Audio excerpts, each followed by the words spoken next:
من میدونم که رنگی ما بسیار آدم ها نمیدونن که تخت سنگین در کجایی و چی تاریخ داره. و تخت سنگین شهری از همه قدیم ترین روی دنیا، البته که در تاجیکستان ما است. مرحمت با دقت تماشا کنید و فهمید. سلام دوستان عزیز، برادرای قدردان، خواستم درباره تخت سنگین صحبت کنم.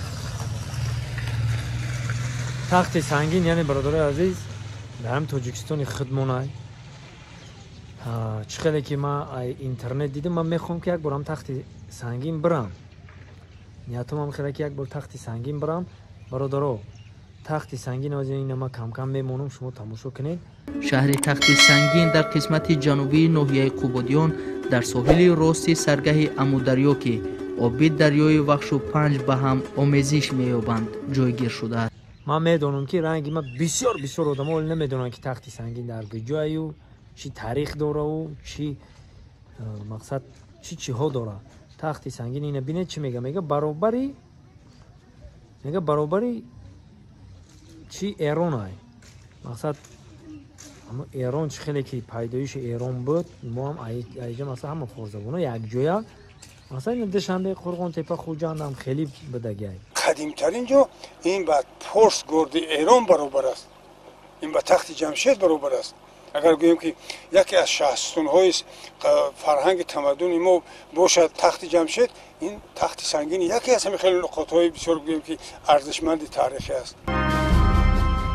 وقت‌ها گذشتن، سال‌ها گذشتن، عصرها گذشتن، هزار سال‌ها گذشتن، این سنگ‌ها در نمود اوله ماندند. در بنیاد و ساختمان هر یک اتاق و حجره‌های این شهر قدیمه ساختمانچیان مدنیت مخصوصی معماری و شهرسازی را استفاده نمودند.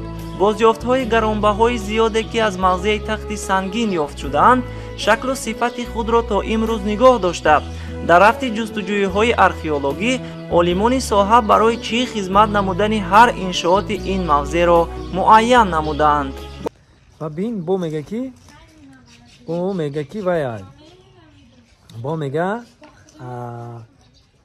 ایرو یک شنیدیم ما تاجیکو دا ای همین ما دا مقصد که ما در هم تاجیکستان زندگی میکنیم، خارجی ها بسیار درک دارن. میگه همه خیلی خارجی ها میان میگه در تخت سنگین که مقصد که باید ما بدونیم که چی بود چی نبود.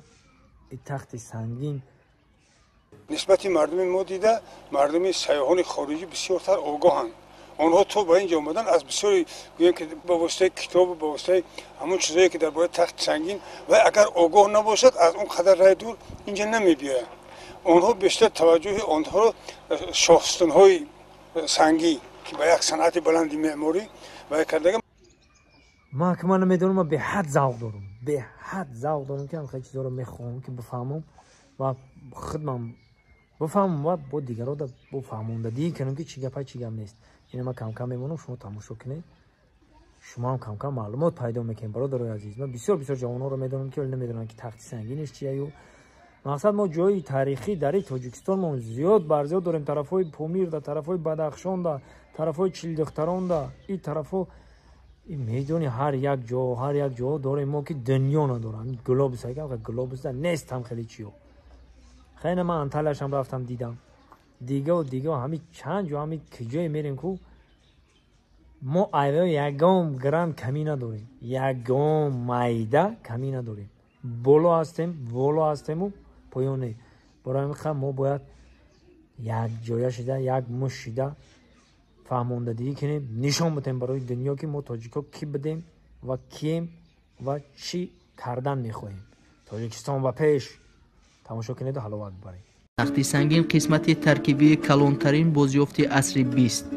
تخت سنگین یکی از قدیمترین مکان در جهان به شمار می رود که در عصرهای 3 پیش از میلاد ارزی هستی کرده بر روی خط یونسکو داخل شده است. چند قسمت زیادی این مکان از قرنهای گذشته تا این زمان در نتیجه بارشات زیر خاک مانده باشد هم، ولی تاریخی کهن داشتنش دقت سیاحان داخلی و خارجی را جلب نموده است.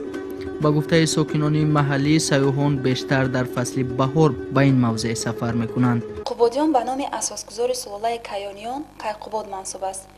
در این اساس تاریخ ناحیه قبادیان به عصر 15 راست میآید که تاریخ 3000 ساله را در بر میگیرد. معنای قباد عادل، نیکخواه، آبادکار و نسبت به عدالتی ها آشتیناپذیر می باشد. در ناحیه قبادیان موضع تاریخی یادگاری تخت سنگین موجود است که سال 1877 توسط تاجران بخارایی از ناحیه قبادیان اکسپونات نگاره هایی که یافت شدند به هندوستان میبرند. بعدا از آنجا عملداران بریتانیای کبیر خریداری نمودند. حالا نگاره های از یادگاری تاریخی تخت سنگین یافت شده در بریتانیای کبیر محفوظ نگاه داشته شده است.